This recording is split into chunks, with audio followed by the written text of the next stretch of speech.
Hi friends, నా పేరు కార్తిక్. నా లేటెస్ట్ అప్డేట్స్ మేము ఎలా ముందుగా పొందాలి అంటే మన ఛానల్ మీరు సబ్స్క్రైబ్ చేయండి, మన ఛానల్ షేర్ చేయడానికి అయితే ప్రయత్నించండి. ఇవాళ వీడియోలో మనము పిఎఫ్ అనేది విత్డ్రాల్ పెడితే సో అది క్లెయిమ్ అయిందా లేదా అనేది, సెటిల్మెంట్ అనేది ఏ విధంగా చూసుకోవాలి, స్టేటస్ క్లెయిమ్ స్టేటస్ అనేది ఈ వీడియోలో అయితే నేను మీకు ఎక్స్ప్లెయిన్ చేయబోతున్నాను. సో దానికన్నా ముందు ఫస్ట్ టైం కనుక మీరు మన ఛానల్ చూస్తున్నట్లయితే మన ఛానల్ సబ్స్క్రైబ్ చేయండి, మన ఛానల్ షేర్ చేయడానికి అయితే ప్రయత్నించండి. వీడియోలోకి అనేది వెళ్ళిపోదాం. సో ఫస్ట్ మీ యొక్క గూగుల్ అనేది ఓపెన్ చేయండి. గూగుల్ కానీ లేదా క్రోమ్ కానీ ఓపెన్ చేయండి. ఓపెన్ చేసేసి సెర్చ్ బార్లో యూఏఎన్ లాగిన్ అనేసి టైప్ చేయండి.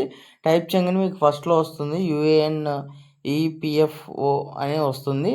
సో సింపుల్గా దాని మీద క్లిక్ చేయండి. సో దాని మీద క్లిక్ చేసుకున్న తర్వాత మీ యొక్క యూఏఎన్ నెంబర్ అండ్ పాస్వర్డ్ ఇచ్చి సైన్ ఇన్ చేయండి. సైన్ ఇన్ చేస్తే నేను ఈ యొక్క లింక్ అనేది కింద డిస్క్రిప్షన్లో ప్రొవైడ్ చేస్తాను, అక్కడ నుంచి కూడా ఓపెన్ చేసుకోవచ్చు.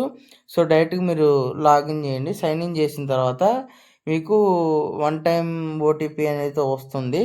సో ఆ ఓటీపీని అక్కడ ఎంటర్ చేసి సబ్మిట్ చేయండి. సబ్మిట్ చేసుకున్న తర్వాత మీకు పైన ఇక్కడ ఈ విధంగా అయితే వస్తుంది. పైన ఇక్కడ ఆన్లైన్ సర్వీసెస్ ఉంది కదా, దాని మీద క్లిక్ చేయండి. దాని మీద క్లిక్ చేసుకున్న తర్వాత ట్రాక్ క్లెయిమ్ స్టేటస్ అని ఉంది కదా, దాని మీద క్లిక్ చేయండి.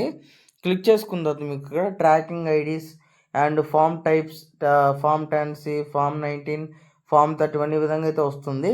మీకు ఇక్కడ క్లెయిమ్ అయిందా లేదా అనేది ఇక్కడ ఉంటుంది. మీకు ఇక్కడ క్లెయిమ్ సెటిల్మెంట్ అని మీకు వస్తే 24 అవర్స్లో మీ అకౌంట్లో అయితే అమౌంట్ అయితే పడడం అయితే జరుగుతుంది. సో ఒకవేళ క్లెయిమ్ రిజెక్ట్ అయింది అనుకోండి, ఎందుకు రిజెక్ట్ అయింది ఏంటనేది ఇక్కడ చెప్తుంది అనమాట.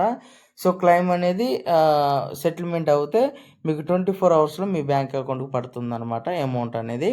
సో ఇది ఫ్రెండ్స్, ఈ వీడియో మీకు నచ్చింది అనుకున్నాను. వీడియో నచ్చితే ఒక లైక్ చేయండి, వీడియోని షేర్ చేయడానికి ప్రయత్నించండి. Thank you for the watching my video. Thank you.